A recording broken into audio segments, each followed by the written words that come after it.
face to face sa aming mga buhay. Narito ang maunting bayan mo, Panginoon. Hangad namin na mas lalo pa namin maunawaan ang mayroon kang plano sa bawat buhay ng bawat isa. At hayaan mo, Diyos, na mananahan ang iyong kabanalan sa bawat isa sa amin. Hallelujah, Lord. Na maging sa araw na to, our labor will not be in vain. Ihanda mo, Diyos, ang bawat puso, ang bawat isa, na sa lahat ng aming marinig, sa lahat ng iyong binitawan sa aming kalagitnaan, magkaroon kami, Panginoon, ng pagdili-dili, at magkaroon kami, Panginoon, ng pananampalataya na apart from you, we cannot do anything. And yet you promise, in you nothing is impossible.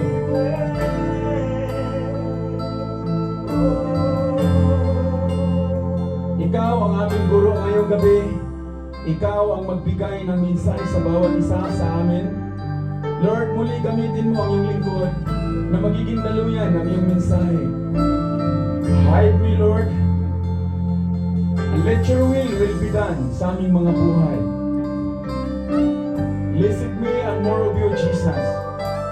And Lord, ihanda mo ang bawat puso ng iyong mga lingkod, yung iyong mga anak, na matanggap ang iyong mensahe. That praying na ito ay maglilid sa bawat buhay, bawat desisyon, na kung anuman ang tinatayuan ng iyong mga anak, Panginoon, we are more than conqueror. Salamat sa gabing ito, and allow your Holy Spirit, Lord, to dwell sa bawat puso ng bawat isa. Ikaw ang aming tagapagturo ngayon na magbibigay sa amin ng kaliwanagan, kaunawaan, na ang aming mga pananampalataya magiging genuine lamang ito pag ibinibigay namin ang aming buong pagkatao at magtiwala sa inyo. Salamat, O Diyos. Ikaw ang magturo sa amin sa natitirang oras, at salamat sa iyong banal na Espiritu. In the name of the Father, in the name of the Son, and the Holy Spirit. Church, hear the message of God. Amen.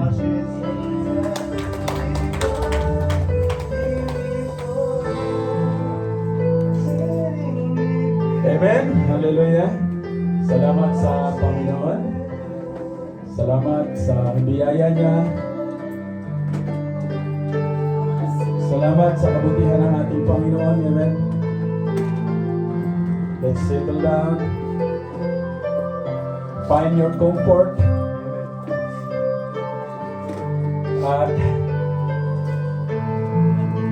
ihanda ang puso.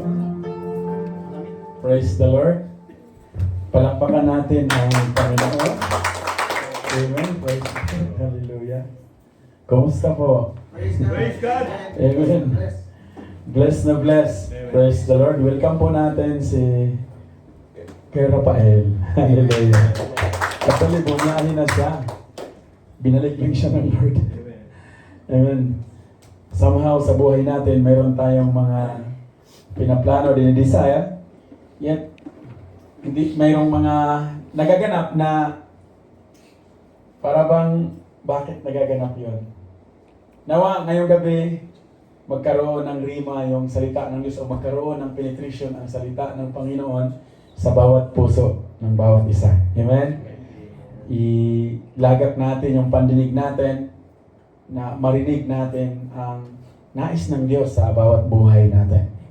Huwag natin hayaan na lilipas ang gabing ito na manatiling okay lang. Ako po, hindi pa ako pumapayag ng okay lang. Sabi ko sa Panginoon, Lord, kung okay lang ang buhay, hindi na po ako makikipag-fellowship, okay lang eh. Kaya, Hawakan natin, hawakan ninyo yung maaaring ibibigay ng Panginoon sa inyo na nasa kamay nyo na ngayon. Ito yung pag-uusapan natin. Yan yung nakalagay dyan. Conqueror or conquering the conqueror. Ano kaya yan? Hallelujah. Amen. Pwede na po, wala na pong nasa labas. I pray na after tonight, lahat ng mga lingkod ng Lord, lahat ng tinawag ng Panginoon magiging matatag sa lahat ng pagkakataon. Amen? Wala nang lingkod si Lord o wala nang tinawag si Lord na quitter. If we quit today, the rest of our life will quitter. But I'm declaring na ang lingkod ng Panginoon, ang bawat isa, ang mga anak ng Diyos, ay magiging matatag sa lahat ng pagkakataon. Amen? Amen. I-post natin yung pag-abante.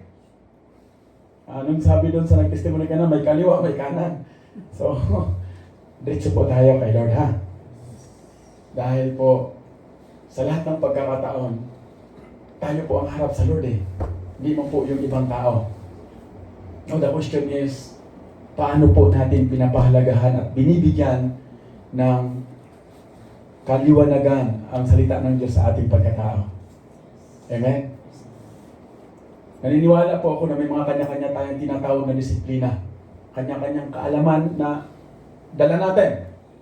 Kaya nga, pupunta tayo sa isang aral para lahat tayo. Amen? At nawa, ihanda nyo din yung mga puso ninyo, mga kapatid. Ulitin ko ulit, hindi po ako pumapayag ng okay lang. Huwag po natin hayaan na lilipas ang mensahe ng Diyos na parang narinig lang natin siya. Amen? Ready po ba kayo, mga kapatid? Yes. Amen? Ilagak nyo muna sa Panginoon yung mayroong mga alalahanin. Sabi ng salita ng Diyos, sabi ng Panginoong Jesus, cast unto me all you are weary and burdened, and I will give you rest. Sa mundong ito, walang kapahingahan. Ang kapahingahan po, nasa harapan at nasa Panginoon mismo. Amen? Kung natagpuan kayo ng Diyos, huwag nyo nang bitawan. Dahil ito yung kayamanan na walang kapantay sa mundong ito. Yes, nagtatrabaho tayo, mayroon tayong natatanggap na pini. But those just part of the plans of the Lord. Meron pong magandang plano si Lord sa bawat buhay natin. Amen? Salamat sa Diyos. Palapakan natin ang Panginoon. Hallelujah. Conquering the conqueror. At ito po yung pag-uusapan natin.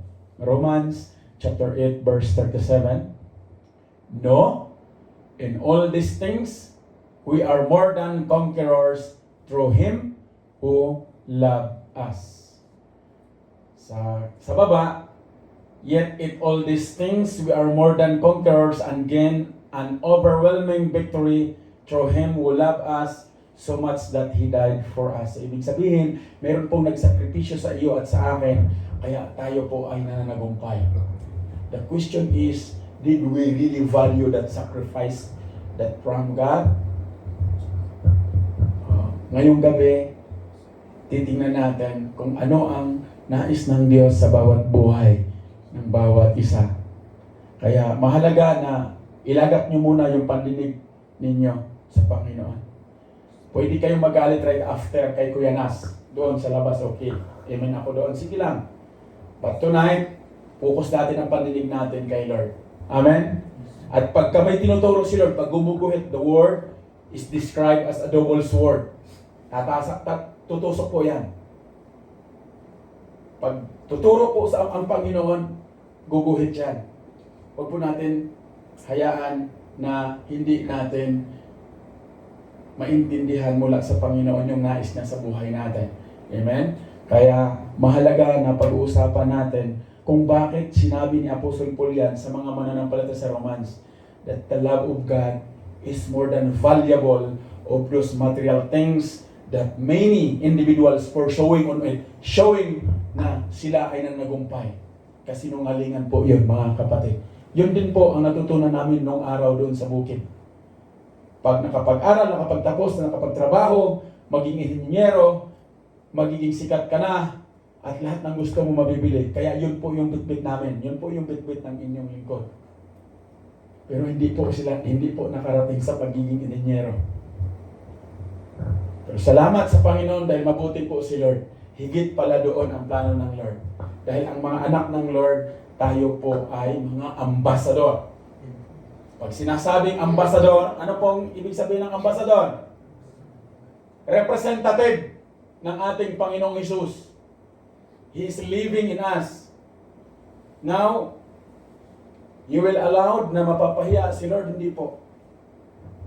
Kaya kailangan na mahalaga na makinig tayo.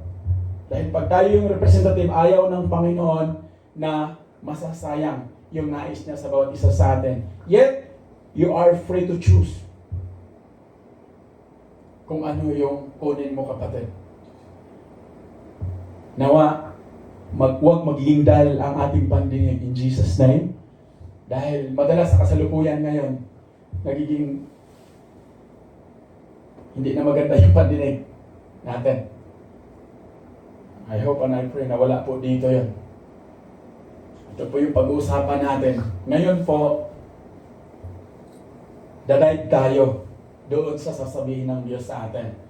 Into one of the most powerful word in the scripture, which is, ito yung ating pag-uusapan. Ang sabi niya, no, in all these things, we are more than conquerors through Him who love us. Ang tanong, saan po tayo madalas nagsasabi ng no? Brad, join tayo sa gawain. No, kaagad ang sagot. Saka na lang, Brad, lilinis muna ako. Meron akong mahalagang gagawin, Brad. Pupunta ako sa Gulf Asia. Maraming rason. Meron po akong invite ngayong gabi. Ang sabi niya, pupunta muna ako sa Gulf Asia. Brad, pag magaling na yung karamdaman ko, papaunlak ako. Sabi ko, ganda ng rason mo ah. Ano bang gusto mong panalangin? Mapabilis o mapatagal? Gagastos ka pa dyan sa Gulf Asia. Sabi niya, parang mahirap sagutin yung tanong mo ah. Pero hayaan mo. Bukas pag-uusapan natin. So, isa po yun siya sa nakakasao, na-encounter ko doon sa planta na sabi ko sa kanya, sa lahat ng pagkakataon, more than conqueror ang mga anak ng Lord. Baka, sabi ko sa kanya, baka gusto mo mag-join. Amen? So, ito po yan. This is a declaration of victory, a reminder of our identity in Christ.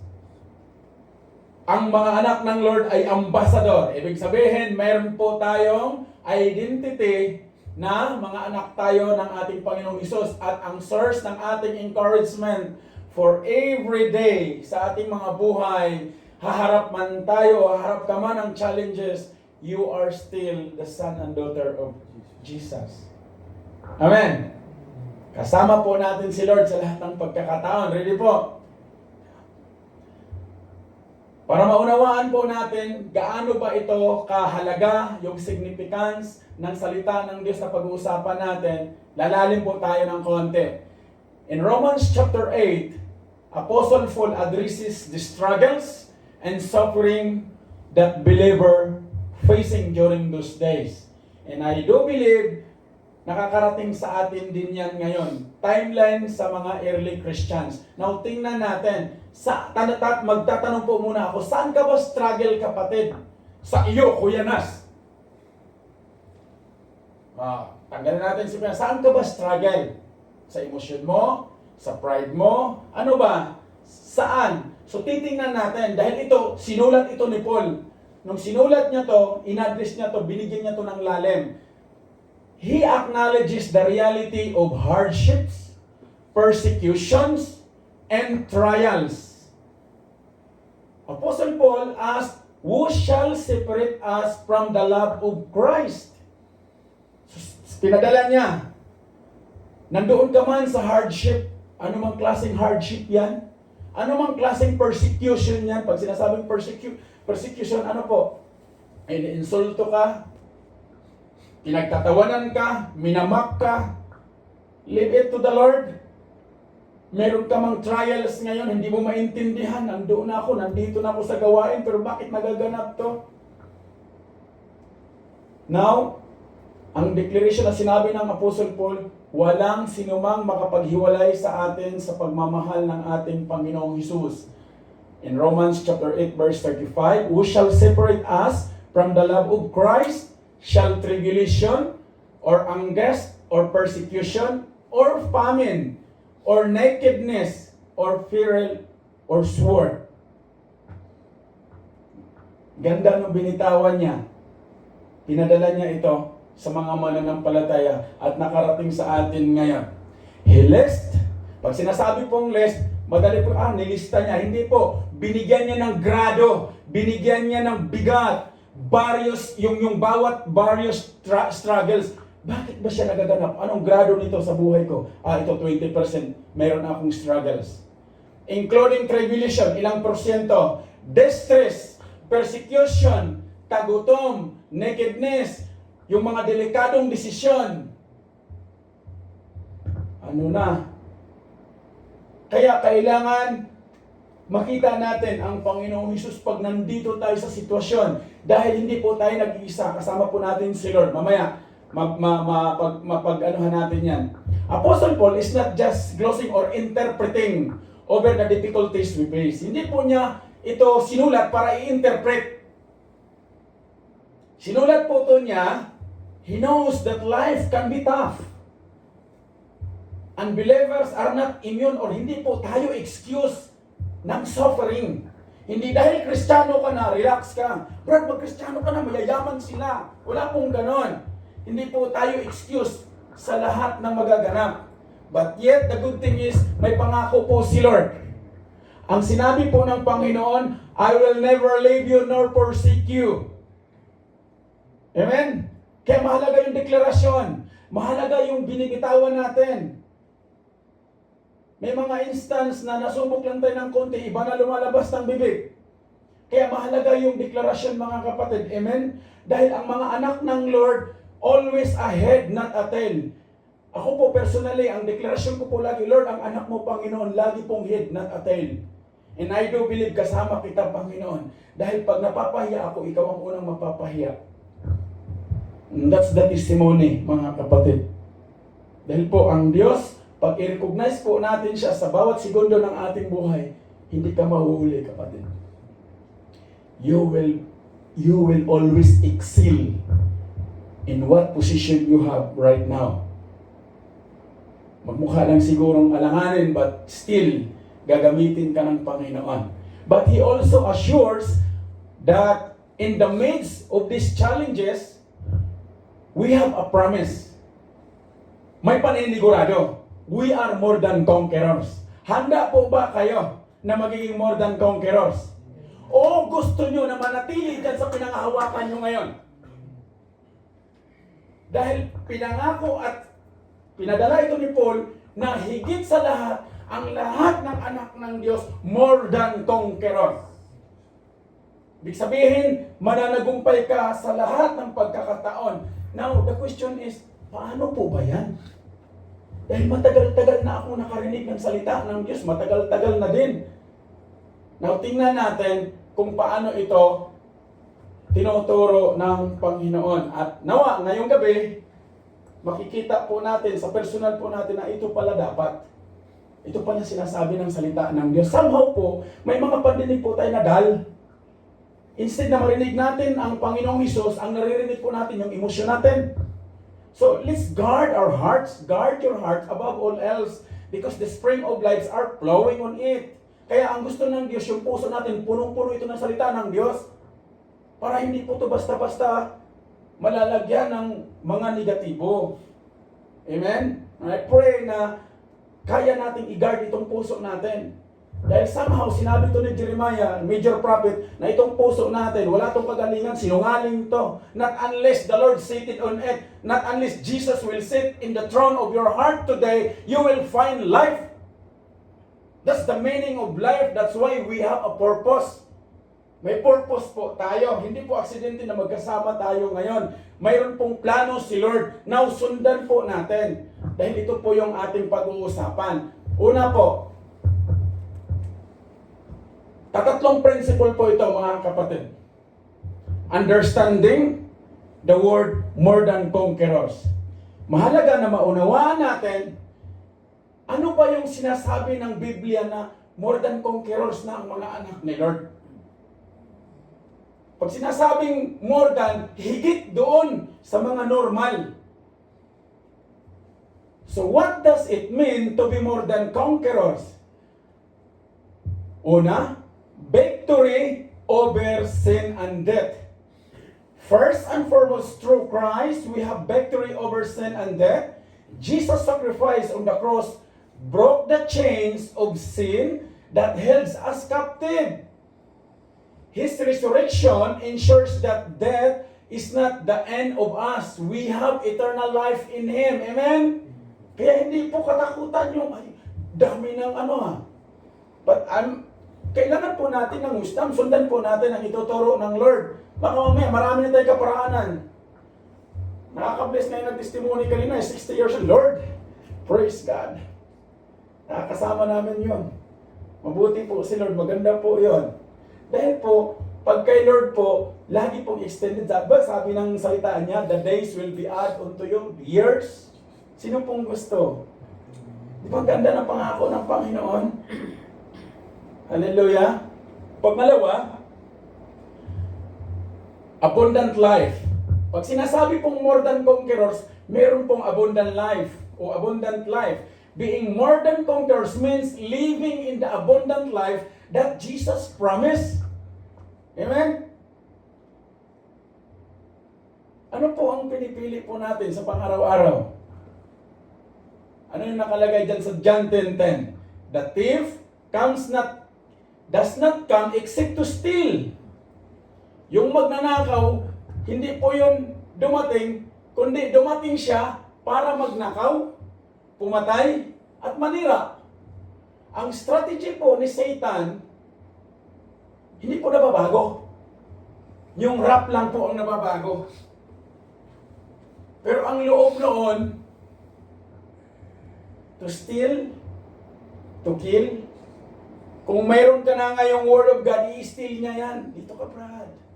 Huwag ka dyan. Si Kuya nasinta kayo. Saka na kayo dumalo. Tapos kill. Yung relationship mo sa Panginoon, relasyon mo sa Panginoon, unti-unti niya yung sisirain.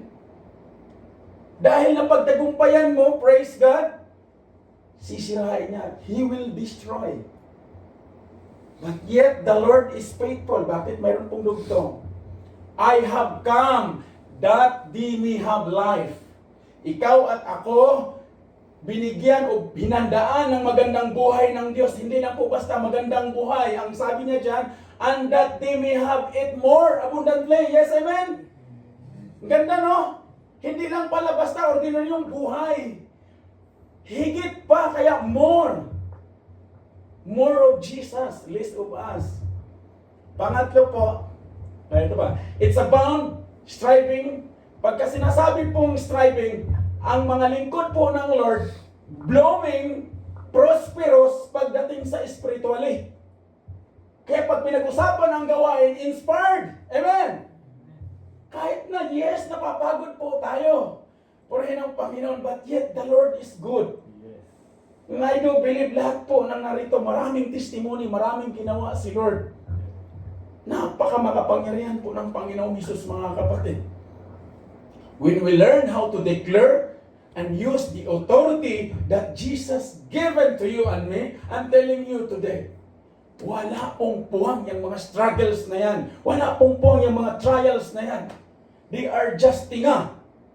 Dumilang sila sa kuko, mga kapatid. Dahil they are already defeated by the Lord 2,000 years ago. And yet, why? Bakit bumabalik sa atin? Bakit? Hindi po tayo nag-iingat. Dahil hindi po alam ni Satan, yung John 10, yung steal, skills, siya yun. Hindi niya alam-alaman ang puso natin. But the moment na ilabas ito ng ating bibig, kaya nga, binibigyan tayo ng babala, whatever is good, whatever is noble, yun dapat ang lalabas sa bibig natin. Speak the Word of God. Because the Word of God is life. Pero pag pansinin nyo, pagka iba ang lumalabas sa bibig, domino ipik yan. Magdodumino ipik yan. Na-encounter po namin yan. Pamilya. But when we learn how to use the authority of the Lord, you will be blowing You will be prosperous. Hindi lang po December ang prosperous, mga kapatid. Even into spiritual life, emotionally, and relationally, even when circumstances are difficult, still, you will look blooming. Blooming ba katabi mo? Tinan mo kung blooming. Hallelujah. Prosperous ba? Hindi na mo kung ngiti, Kuya Nas. Hallelujah. Palakpakan po natin si Lord. More than conqueror. Amen. Pangatlo, amen, empowerment through His love. It means, pag sinasabi pong more than conquerors, we are empowered by the love of the Lord. Hindi po the love of somebody else. Salamat po sa pagmamahal ng kapartner sa buhay, but there is more than that. At ito yan, the praise through Him who love us remind us that our ability to conquer comes from Christ's love. Amen. Wala po sa partnership sa mundong ito. I'm telling you today. Kami po bilang pamilya, yung sister wife doon, lagi ko pong sinasabi sa kanya, hindi kita kaya ligtas. Hindi ko kayo kayang iligtas, but ang kaya ko ngayon ibahagi sa inyo, gaano kabuti at makapangyarihan ang Diyos na meron tayo. Just share on it. And one day you will encounter how Jesus is good to us. Kaya be careful of that love. Paano po ang isang nananagumpay na anak ng Diyos? You have the love of Christ, whatever it takes, whatever it happen in this life, dala mo, bearer ka ng pagmamahal ng Diyos. Amen? Ready po ba kayo? Huwag muna po yan, sarili ko muna yung sa akin. Tsaka na lang kay Lord. Decision making po yan, mga kapatid. It's not about our strength. Yan po yung nababanggit ko na hindi po sa atin. It's not about our strength or ability, but about His unwavering love that empower us. Kaya nga dapat pag anak ng Lord, hindi ka dapat kabado. Kasama kita, Lord. But, simpleng pagkakataon na kinakabahan na kaagad. Kinakabahan ako. Just call upon the name of the Lord and you will be saved.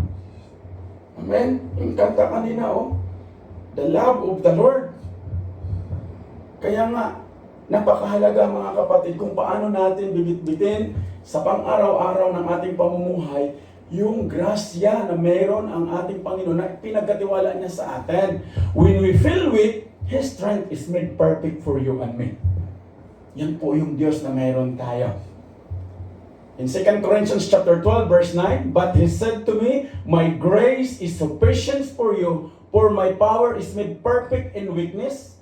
Therefore, I will boast all the more gladly of my weaknesses, so that the power of Christ may rest upon me. Huwag po natin ikahiya yung ating mga kahinaan.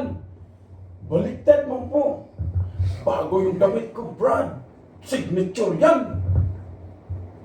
Maganda man bago. Praise God, pinagpapala. But none other less, mga kapatid, use it to glorify God.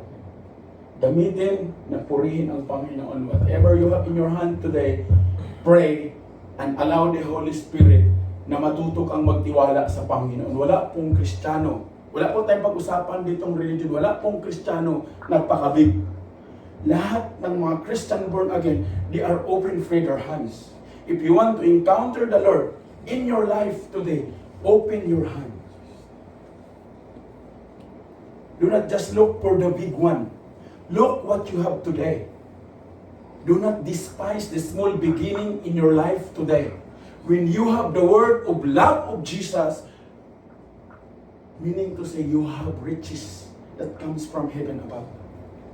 At hindi po kayang pantayan yan sa mga material na kayang ibibigay ng mundong ito, kapatid. I'm telling you today. Kaya, focus at ang ipagmamalaki natin at magiging kagalakan natin na pag doon sa mga kahinaan natin, si Jesus yung mag-i-empower sa atin. Now, it's a decision making po yan. I'm not dictating you na yan ang gawin nyo, but that is the Word of God na dapat kunin natin lahat.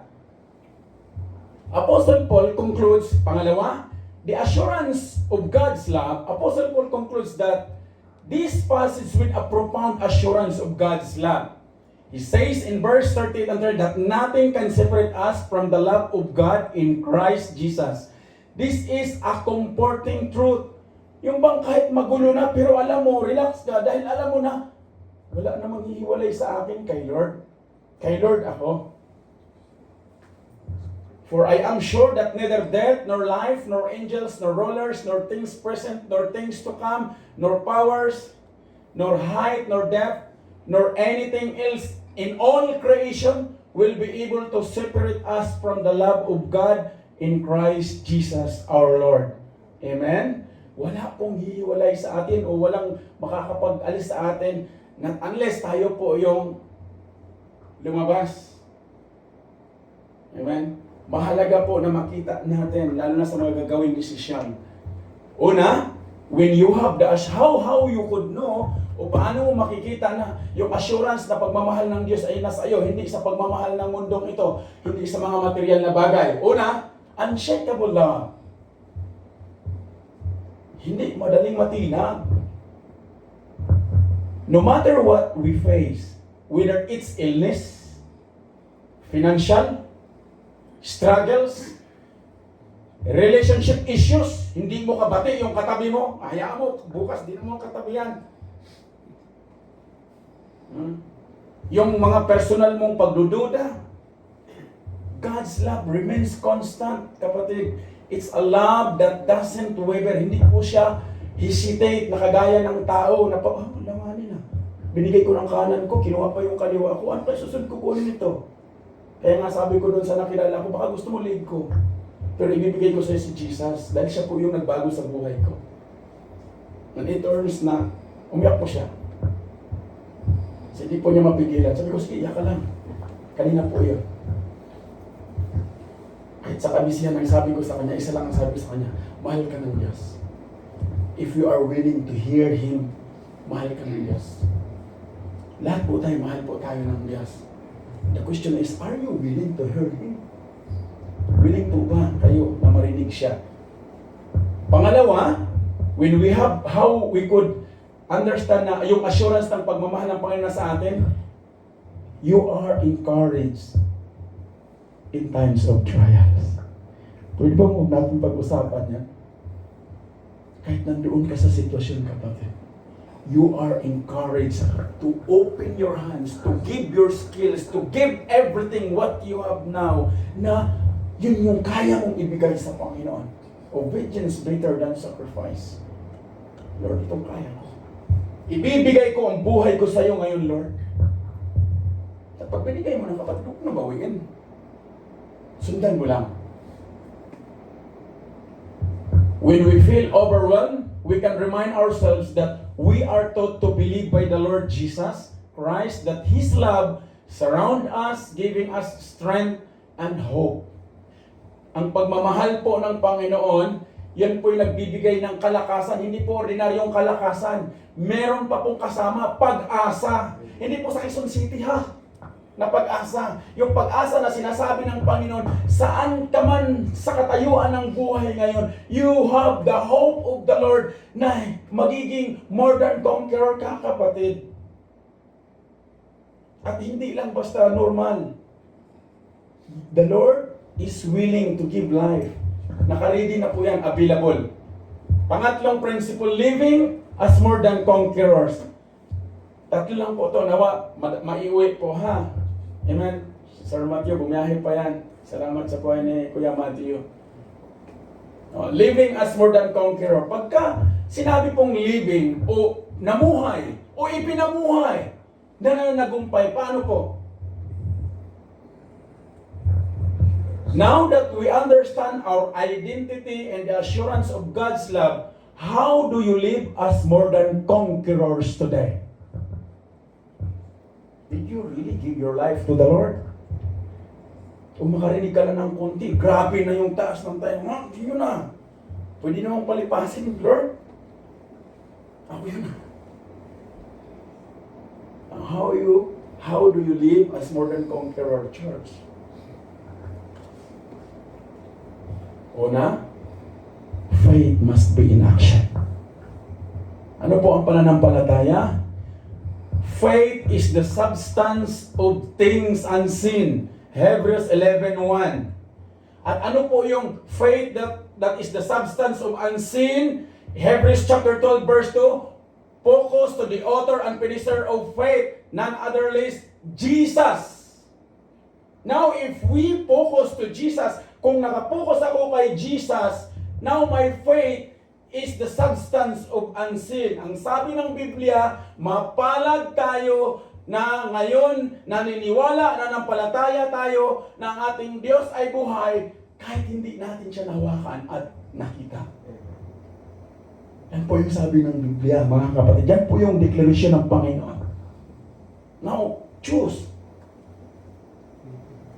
We must actively place our faith in Christ. This means trusting Him in our daily lives, believing that He is working all things for our good.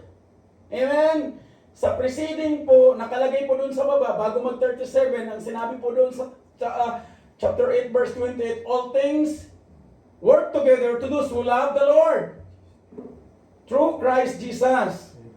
So, when we believe, He is working all things for our good.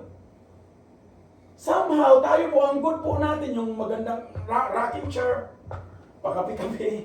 Yung mga anak Lord, pakapi-kapi. Tapos nang umulan, puro na ulan na. Uminit, reklamo naman. Ano kayang pakiramdam? But yet, the Lord is faithful, mga kapatid. Dahil binibigyan pa niya tayo ng pagkakataon. Pangalawa, how could we know that we are more than conquerors? Encourage one another. Encourage. Brad, dalo tayo. Brad, punta tayo sa gawain. Meron man tayong nakikita, go for it. Have believe. Maniwala tayo sa Panginoon, kasama yan. Dahil pag wala tayong nakikita, hindi mo magre-react yung pananampalataya. Now, let's apply kung ano yung sinabi ng Panginoon, faith is the substance of things unseen. Kaya, we need to encourage as a church. Tayo po yung church, hindi po yung building. We are called to uplift one another, share your victories and struggles. Kaya po yung testimony, wag po kayong mahiyang mag-testimony. Amen? Dahil yan po'y victorious, dyan po defeated si Satan. Ang i-testify natin yung victory ng ating Panginoon beyond doon sa mga sitwasyon na yes, dahil wala man po ni isa sa atin dito pwedeng magdagdag ng isang oras sa ating buhay para lang sa pagiging pag-alala. None of us here can add a single minute of life just to worry. Meron kayong kilala? Baka pwedeng sumama. Meron po kong kilala, isa lang. Ang Panginoong Jesus lang, mga kapatid. Kaya nga, less worry and worship the Holy Living God. Amen? Let's support each other and remind one another of the love of the Lord. Pangatlo,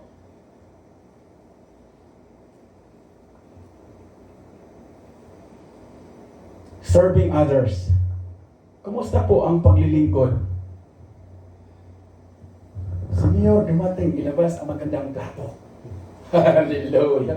Serving others, being more than conquerors also means reaching out to those in need. When we serve others, we reflect Christ's love and demonstrate the victory we have in Him. Amen?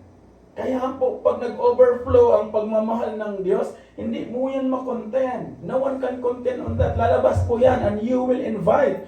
Lalabas po yung testimony mo na, yes, minsan din akong sarado. Dahil ang akala ko doon lang kami. But yet the Lord is faithful, mga kapatid. Now, when the Lord inspired you today to serve all the way. Count your blessing in the Lord. Do not just count it here. Kasi dito po, masasaktan lang po tayo somehow. But in Jesus' name, the Lord is faithful because we are more than conqueror. Amen po. Mayaman na po ang anak ni Lord. Yes. So ang ideklara sa pang-araw-araw, Lord, anak mo ko, mayaman ako, mayaman ako, mayaman ako, you will provide. Try on it. Marami na tayong sinubukan. But if right now, ang deklarasyon, paglabas mo dyan sa pinto, Lord, mayaman ako, anak mo ko, Lord. Hindi lang po ako lumalapit ngayon, Lord, dahil may kailangan ako, but now I know that I am more than conqueror. Lord, tulungan mo ako. May hakbang ko ito. And one day you will amaze. Lilingunin mo na lang sila. Kumusta kayo dyan, mga trials? Lahat ng mga hurdles na yon, napagtagumpayan mo na, kapatid. And you will testify, hindi mo kukontent, you will testify the goodness of God. Amen? Yan po yung essence ng buhay. Hindi po dapat tayo nakatutok doon sa mga hurdle. Alam niyo po yung hurdling sa track and field? Nakita niyo po ba yun? Mayroong plain lang, tatakbuhan, pero mayroon pong hurdling na kailangan talunan mo siya, na kailangan huwag matumba. Doon nakabase ang victory. But yet, we have already in victor position because why? Jesus already put you and me in a victory position in life. And that's the reality, mga kapatid. Why it happened today that you are tested? Why? The Lord allow on it? Or pinahintulutan ng Panginoon? Somehow, let's examine this. Do I really have faith in you, Lord? O ngayon lang, dahil mayroon akong kailangan, Lord, tulungan mo ako na itong faith na manatili ito sa iyo. Makasama ko man yung mga kapatid, makasama ko man yung nasa harap na yan, Lord, yung katabi ko, still I will stay. Still I will request more of you, Lord. Dahil po, ang buhay po natin, it is designed to have fellowship. Wala pong Christian born again na nagsusulo, nagkukulong. There's no uplift on that. Somehow, mayroon ka man sigurong devotionally sa Panginoon, but we are designed to have fellowship, 3-in-1. Nagtatrabaho po tayo para kumain si body. We have this fellowship for our soul. We have the Word of God for our spirit.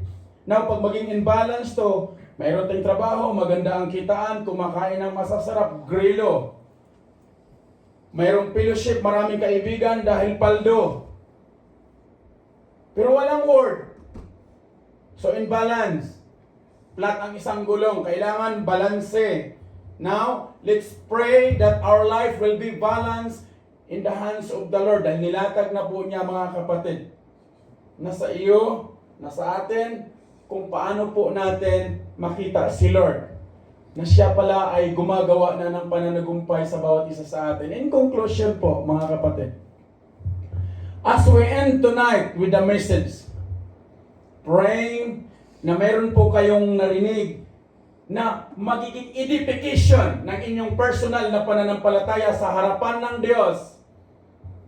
I want to remind you that no matter what you're facing on it right now, you are more than conqueror through Christ who loves you. Amen? Yakapin mo, kapatid, embrace your identity in Him. Huwag mong ikahiya na dumalo ka sa gawain. Ha, Brad, sumama ka dun sa Alive, Brad? Dati din kami dyan. Lumabas lang kami. Nagpalit na naman kami. Wala pong ganon, mga kapatid. When you fully receive the love of Christ, no matter what, kahit pinipersecute ka, kaibigan mo, pamilya, sino man, you will stay still. Tatayo ka. Kay Lord ako. So embrace your identity in Him, lean into His love, and let it empower you to face life challenges. Amen? Yan po yung magbibigay ng empowerment, yung pagmamahal ng Panginoon. When you have the identity right now, ano po identity nyo po? Sa harapan ng Diyos. I-claim po ninyo, Lord, anak mo ako. Nang sabi nyo sa inyong salita, Lord, wala ka pong anak na napapahiya. Na I will claim today, Lord, na uuwi ako sa aking temporaryong tutulugan. Na nananagumpay na ako. And that is your promise, Lord. Many are the plans of man's heart, church, but the plans of the Lord will prosper. Do not lean on your own understanding. Anong aral ka meron ngayon? Do not just lean on that. Good thing, maganda yan. But the word of the Lord said, lean not on your own understanding and acknowledge Him. We need to acknowledge the Lord in day-to-day sa ating mga buhay. Dahil yung meron tayong talino ngayon at kakayahan at kalakasan, skills to gain money that belongs to the Lord. We need to trust Him. We need to trust the process, church. Kailangan mong magtiwala sa process na nais ng Diyos. Wala pong galing sa unang baitang nandoon na kaagad sa tuktok. Meron pong stages yan, and I'm telling you today, you will not meet or overcome the states of that kind of situation unless you will embrace your identity and know Jesus more in your life. Magaganap lang po yan kung lumabas ka sa comfort zone mo, kapatid. Hindi ka lang magsisettle ng online. You will walk by faith, not by sight. You will stand your ground. Wala na pong pandemic. Tapos na po yung era na yon. We are now given by the Lord a free life to exert faith. Kami po personally, even yung mga Muslim kong mga amo, I keep sharing them the goodness of God. And I'm sharing them the discipline Jesus taught me. And they are amazed. Wow, there is that right in the Bible? And believe it, mga kapatid, marami pong galit sa mga Egyptian. But when I claim by faith, dahil sila po ang ginamit ng Lord para magkaroon ng pang-sustenance ang mga Israelites nung paglabas nila sa Egypt. When the time of Moses, dala-dala po nila lahat yun. Yung meron sila, yun po yung nagamit sa wilderness. The same in the life of Abraham. Pagdating nila sa Kanaan, famine, napunta sila ng Egypt at nadadala nila. Now yun po yung literal na na-encounter ko by the glory of God. Itong mga Egyptian na to, they are used by the Lord. And it's amazing, mga kapatid. Tayo po malimit, namimili tayo ng makasama. Whether we like it or not, whether you like it or not, that's reality check. Now, let's find Jesus first in our life, then you will love those people kahit hindi sila lovable. Because you are more than conqueror. Amen? When you say you are more than conqueror, anuman ang magaganap sa araw ng bukas kay Lord ako.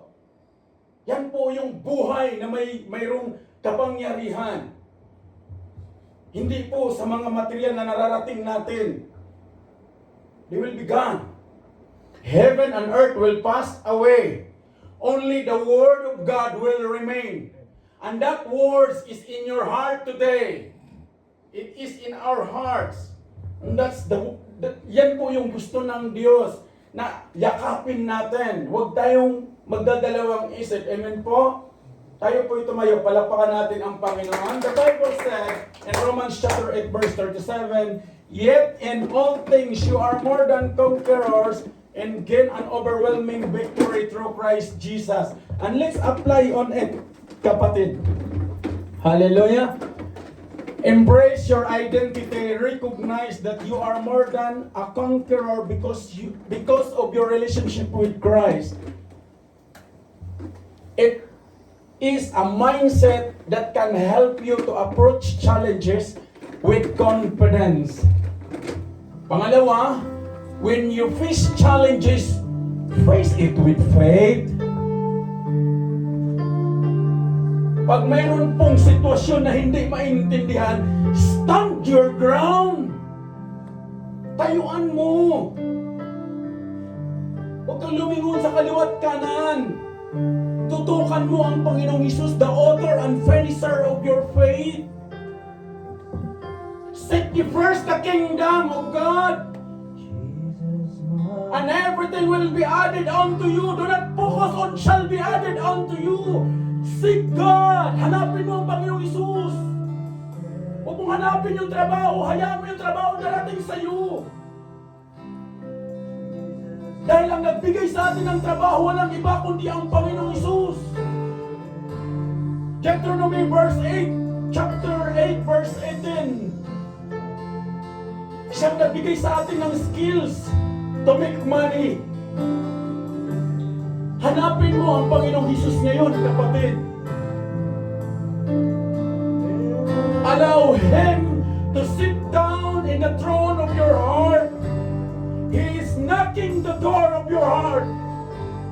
And I'm telling you today, kung anong katayuan meron ka ngayon, galing ang inyong lingkod dyan. Walang-wala from rags into the riches of God. When you have to choose Jesus. Choose Him. Kung ano yung meron kayong sitwasyon, 90% ng tinatayuan yung mga kapatid, naranasan po namin. But the goodness is, the Lord remain faithful. Dahil po tayo lang po, hindi po tayo faithful. Kaya kailangan natin ang Panginoong Hesus. Somehow, may mga pamilyang naapektuhan sa mga mali mong desisyon. Personal, hindi pa po huli lahat. Still the Lord given us chance. And that is today. The writer of Hebrews said, when you heard the word of God, do not harden your heart. When you heard the Lord talking to you right now, raise your hands and surrender your life. Allow Him to be the captain of your life. When you do that, do it by faith. Do not do by pride.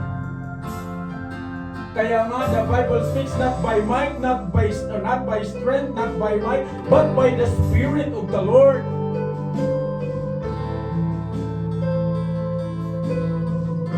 Magbukas po kayo. The Lord is willing. And when He say He is willing, wala po itong limitasyon at boundaries, mga kapatid. Kaya nga, more than conqueror. Conquering the conqueror. You will conquer of all those situations because you are more than conqueror. Mayroon na po na gumawa noon sa buhay mo at sa buhay ko. Walang iba ang ating Panginoong Hesus.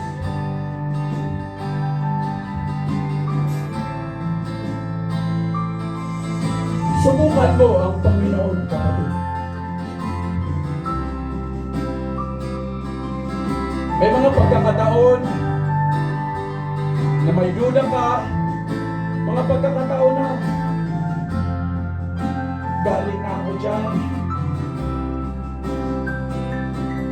Pero wala namang nangyari. Why not today? Itaas mo ang iyong kamay sa Panginoon.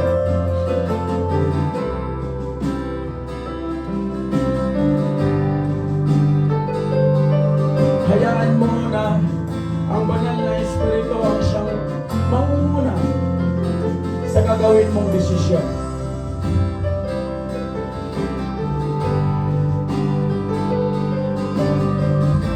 Lagi ko po itong sinasama sa pagbibigkas pagdating sa preaching, mga kapatid. When you come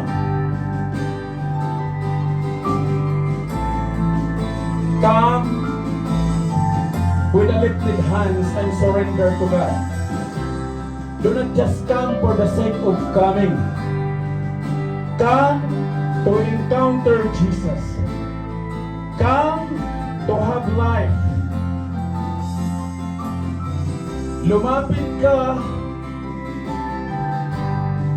at maranasan mo ang biyaya ng Diyos. Siguro, iba ang tinatahak mo ngayong sitwasyon, kapatid.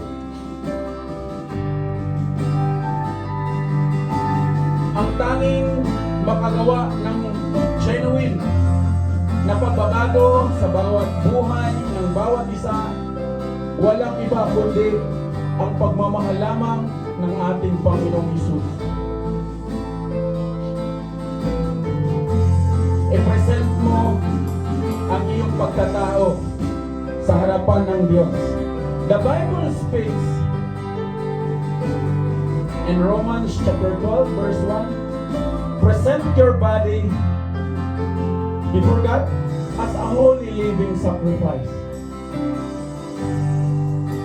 Present it to the Lord. Lord, ito po ako, ito po yung kahinaan ko.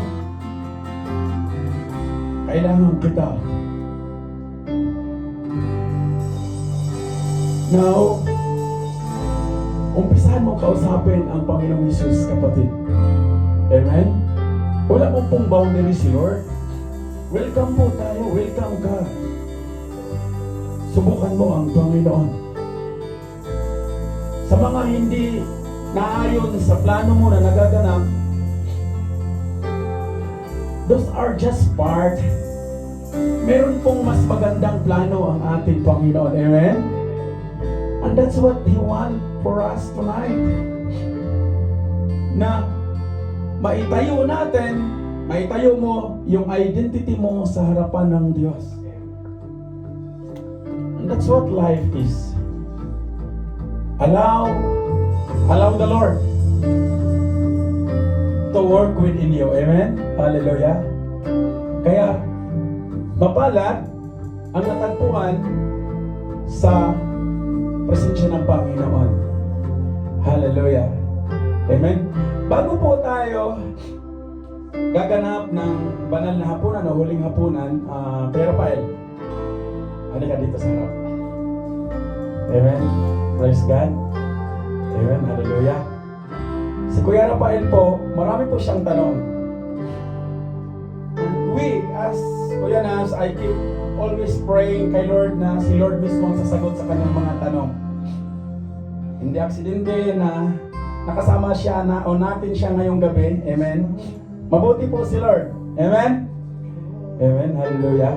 Bago po tayo mag-partake sa banal na hapunan, manalangin po muna tayo. Amen?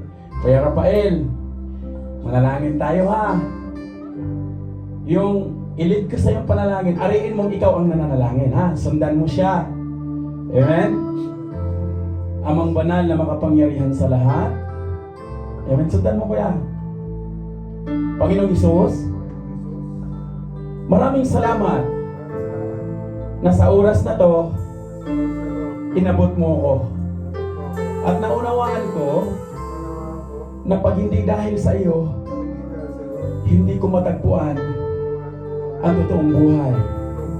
At sa mga oras na to, naunawaan ko na wala akong kakayahan para linisin ang aking pagkatao, kundi ikaw lamang ang may kakayanan nito. Kaya sa mga oras na to, iniimbita kita sa aking puso na magiging Diyos at aking tagapagligtas. At mula sa oras na to, ikaw na ang magtimon nitong aking buhay. Tulungan mo ako na maipamuhay, mailakad yung ninanais mo sa aking buhay, kasama ang aking pamilya. Salamat sa gabing ito na natagpuan mo ako at pinaunawa mo sa akin ang kahalagahan ng buhay. Sa pangalan ng Panginoong Hesus at sa gabay ng iyong banal na Espiritu. Amen. Palapakan po natin si Lord. Hallelujah. The Bible speaks in Acts 16:32. He said, if you believe the Lord, kung maniwala ka at tanggapin mo ang Panginoong Hesus, ikaw at ang iyong sambayanan ay maliligtas. Let's worship God. That the righteous Lamb of God kasama na sa sambayanan ng Kuya Rafael. Amen.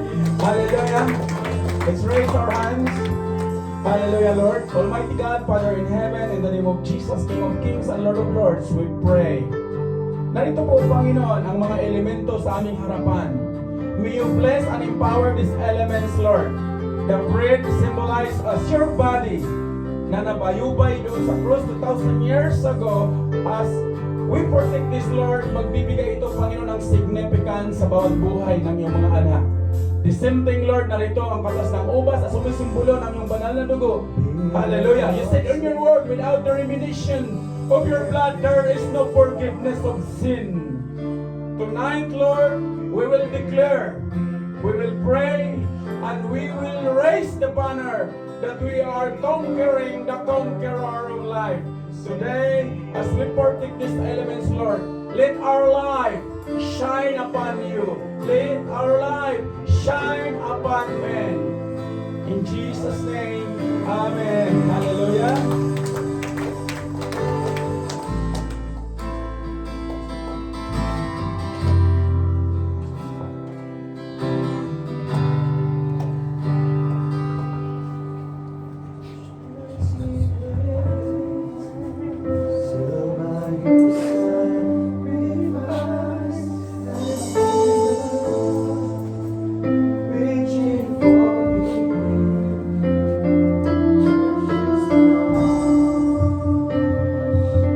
Hallelujah.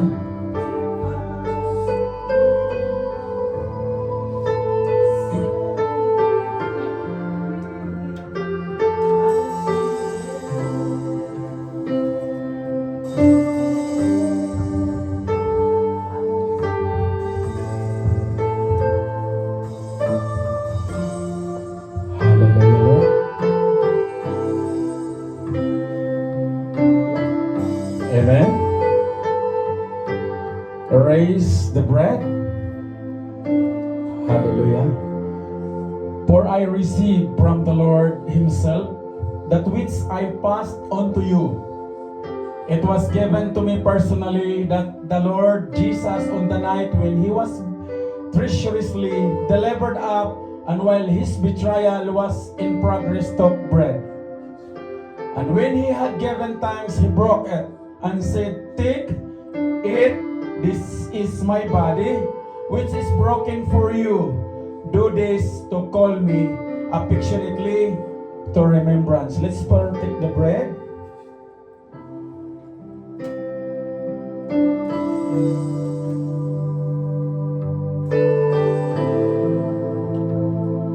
Raise the cup.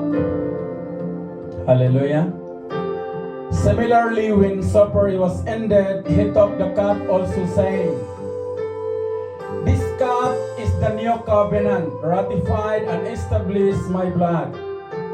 Do this as often as you drink it, to call me affectionately to remembrance." Let's drink it.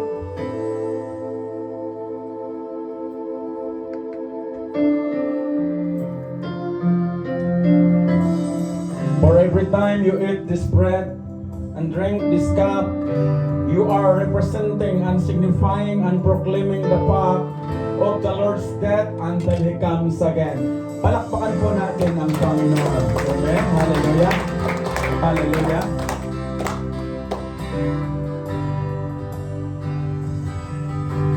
Are you blessed? Amen. Come on, church. Hallelujah. Palapalan natin si Lord bago natin si Lord sa panalangin at tinilyan. Kung natin sa tinilyan, can we request to raise your hands and declare blessing? Father, in the name of Jesus, we thank you for the life of Lilian na nagsiselebrate ngayon, Panginoon, ng kanyang kaarawan, Panginoon. Lord, we speak blessing, we speak life, and we speak, Lord God, na patuloy mo siyang idako sa iyong ubasan, Panginoon. Lord, whatever, Lord God, ang kanyang mga nais, ikaw ang nakarinig sa kanyang mga puso. Kaya ngayon pa lamang, Panginoon, we are declaring na ma-receive na niya, Lord, in Jesus' name. In Jesus' name, amen. Thank you, Lilian. Praise God. Church, can we raise our hands? Father, we thank you for your grace. We thank you for your word. At we thank you, Lord, sa lahat ng ginamit mo sa gabing ito at sa iyong mensahe. At salamat sa mga kapatid na nandito, Panginoon.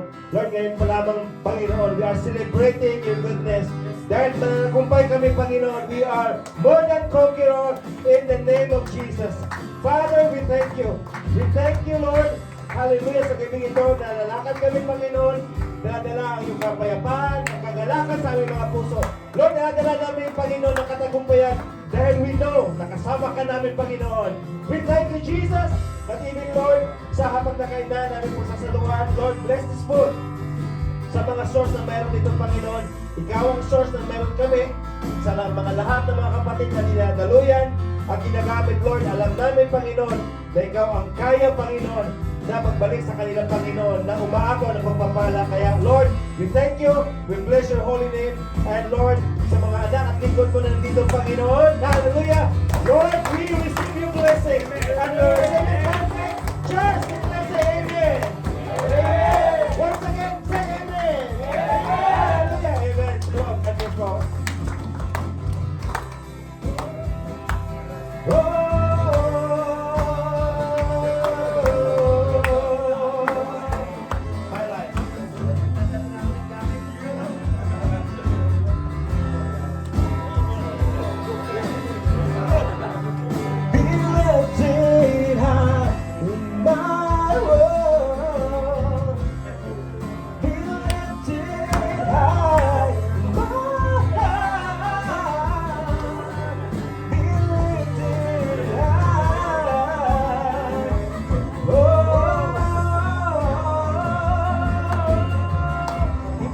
Picture.